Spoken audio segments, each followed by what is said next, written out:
बिहार के deputy CM सम्राट चौधरी से लेकर नीतीश के लाडले मंत्री और मानस पुत्र अशोक चौधरी पर प्रशांत किशोर के खुलासे के 4 दिन बीत चुके हैं, लेकिन बीजेपी और जेडीयू के शीर्ष नेतृत्व की तरफ से न तो कोई सफाई आई है, न कोई जवाब आया है, न ही उन दोनों के खिलाफ किसी तरह की जांच या एक्शन की बात हुई है। सम्राट चौधरी और अशोक चौधरी को तो जैसे सांप सूंघ गया है, बोलती बंद है। सम्राट चौधरी जरूर किसी इंटरव्यू में दाएं बाएं की बात कर रहे हैं, लेकिन सीधे सवालों का, आरोपों का जवाब नहीं दे रहे हैं।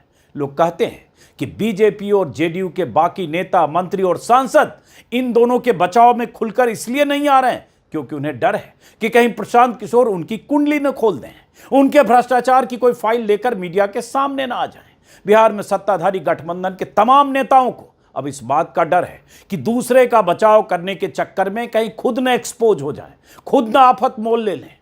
बिहार के मंत्रियों और सांसदों पर सबूतों और दस्तावेजों के साथ भ्रष्टाचार के आरोप लगाने वाले प्रशांत किशोर का नाम सुनते ही एनडीए के नेता नो कमेंट की मुद्रा में आ जाते हैं, हाथ जोड़ लेते हैं। कोई उड़ता तीर लेना नहीं चाहता। वानगी के तौर पर कुछ सेकंड के इस वायरल वीडियो को देखिए।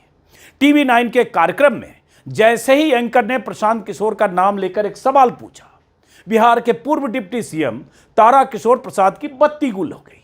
घड़ी दिखाकर वक्त खत्म होने का नाटक किया, कुर्सी से उठ खड़े हुए। पहले तो एंकर को माइक थमाने की कोशिश की और फिर कुर्सी पर माइक रखकर मैदान छोड़कर चल निकले। देखिए शांत किशोर पर सर एक सवाल महत्वपूर्ण, नए प्लेयर्स हैं। चलिए बहुत बहुत शुक्रिया सर, बहुत बहुत शुक्रिया। बहुत बहुत धन्यवाद। एक बार तालियां बजाइए तारकिशोर प्रसाद के लिए। समय सर एक सेकंड सर थोड़ा मैं चाहूंगा कि आप शांत किशोर पर सर एक सवाल महत्वपूर्ण, नए प्लेयर्स हैं। चलिए बहुत बहुत शुक्रिया सर, बहुत बहुत शुक्रिया। बहुत बहुत धन्यवाद। एक बार तालियां बजाइए तारकिशोर प्रसाद के लिए। समय सर एक सेकंड सर थोड़ा मैं चाहूंगा कि आप प्रशांत किशोर का नाम सुनकर ही माइक छोड़कर मंच से भागते बिहार के पूर्व डिप्टी सीएम का हाल देखकर आप अंदाजा लगाइए क्या चल रहा है बिहार में। ये बीजेपी के कोई ब्लॉक या जिला लेवल के नेता नहीं है, 40 साल से बीजेपी में है, खांटी बीजेपी वाले हैं, कई बार के विधायक हैं, 4 बार के शायद, और बिहार के डिप्टी सीएम रह चुके हैं। लेकिन प्रशांत किशोर का नाम सुनते ही इन्होंने मुंह खोलने की बजाय मंच से रुखसत होना बेहतर समझा, अपनी सेहत के लिए शायद। बीजेपी के ऐसे बड़े नेता भी अपनी पार्टी के नेता का अगर बचाव करने के लिए मुंह खोलना नहीं चाहते हैं तो समझ सकते हैं क्या हाल है। आखिर कोई तो वजह है कि प्रशांत किशोर की विस्फोटक प्रेस कॉन्फ्रेंस के 4 दिन बीत जाने के बाद भी मुखर, वाचाल और लंबी लंबी हांकने फेंकने वाले एनडीए नेता भी मुंह बंद करके बैठे हैं। हमेशा नीतीश के दाएं बाएं दिखने वाले मंत्री अशोक चौधरी का तो हाल यह है कि 200 करोड़ की बेनामी जमीन खरीदने के इतने बड़े आरोप के बाद भी उन्होंने अपने मुंह पर ताला बंद कर रखा है। अब जरा सोचिए, जिस मंत्री पर अपनी बेटी, अपनी पत्नी या अपनी समधन के नाम पर गोरख धंधा करके 200 करोड़ की जमीन खरीदने का आरोप लगाओ, बेनामी जमीनें, कई तरह के दस्तावेज और बैंक डिटेल के साथ जिस मंत्री के बारे में सार्वजनिक तौर पर खुलासा किया जा चुका हो, वो मुंह खोलकर जवाब देने से बच रहा हो, तो इसका मतलब क्या है? लोग कहते हैं इतने बड़े आरोप के बाद भी अशोक चौधरी अपना मुंह खोलकर प्रशांत किशोर को जवाब देने से डर रहे हैं कि कहीं कुछ और न सामने आ जाए। हालांकि आपको बता दें कि जेडीयू के एक प्रवक्ता नीरज कुमार ने अशोक चौधरी को सामने आकर जवाब देने को कहा है, और वो पहले और आखिरी प्रवक्ता हैं बीते 4 दिनों के भीतर जिन्होंने कहा है कि अशोक चौधरी को सामने आकर बताना चाहिए, क्योंकि आरोप नीतीश सरकार के एक मंत्री पर लगा है।